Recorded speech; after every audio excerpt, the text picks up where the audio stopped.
As you know, the term financialization is normally raised in the context of behavior of some market actors who will purchase low-cost, older rental housing and increase the rent to generate more profit. Often they do this by evicting existing tenants. This contributes to a major problem in Canada's housing market. As you know, Canada is losing affordable rental housing at a really alarming rate. According to housing policy expert Steve Pomeroy, over 550,000 units of housing that's rented below $750 a month were lost between 2011 and 2021. That means, obviously, that there's fewer and fewer options for low-income households. But financialization alone, this issue alone, isn't the problem. The bigger issue here is the erosion of affordability in the rental housing market. There are many experts who can give you a better analysis of the rental market and affordability issues that we face, and you've heard from some already, but it strikes me that there's really three key factors. First is a lack of rental supply. CMHC says Canada needs to build 5.8 million homes of all types in the next 9 years to restore affordability. But Canada's only built 570,000 units of rental units in the last 30 years. So we also have a dire lack of deeply affordable social and community and supportive housing. And these supply constraints and increasing demand drive increased rent and decreased affordability. Second issue is the cost of new construction. It is 3 times more expensive to build new rental housing than it is to purchase and convert existing housing, and it's also way faster. So there's a clear financial incentive to the market to purchase old housing. Third, lack of provincial regulation and tenant protection. Without tenant protections, an investor can buy a property cheap and increase the rent to whatever the market will bear. In provinces where there's rent control, there's often a loophole or there's no control on vacant units, which creates a financial incentive to evict people to increase rent.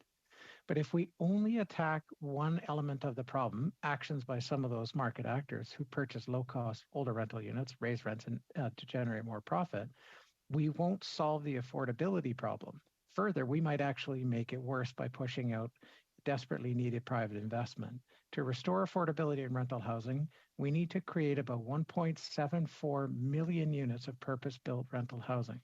Building this much rental housing would cost at least $610 billion. Unless governments are prepared to invest that much, we need private investment. So it's critical that we stop the loss of low-cost rental housing and aggressively add supply of market affordable and deeply affordable housing. So I'd like to propose 7 potential solutions.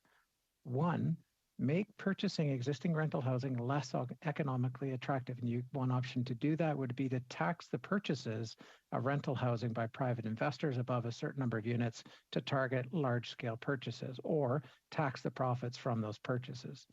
2, as Ray Sullivan mentioned earlier, create an acquisition fund to allow NGOs to purchase and renovate rental housing and protect low-cost rental. This has been done in British Columbia, and as soon as it was announced, apartment owners, REITs, and others were coming out of the woodwork to sell some of their older buildings. It's a great way to preserve existing affordable housing.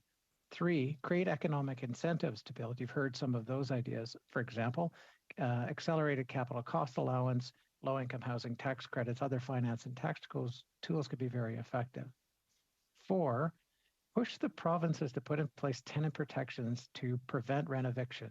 This could potentially be achieved as part of infrastructure and housing investment negotiations. 5, I'd recommend revamping the National Housing Strategy to generate at least 350,000 units of deeply affordable rent-geared to income housing units, including 50,000 units of supportive housing. 6, provide urgent rent relief to low-income households.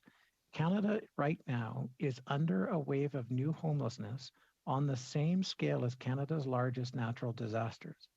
People are being pushed out of their housing by huge increases in cost of rent. We have proposed the creation of a homelessness prevention and housing benefit that could stop or at least significantly slow this deadly wave of new homelessness. And we can protect low-income Canadians until new housing can be built. It will be far more expensive to solve homelessness after it happens than to prevent it in the first place. And finally, revamp the Canada Housing Benefit. 3/4 of people in core housing need are there only temporarily, and they're all in housing.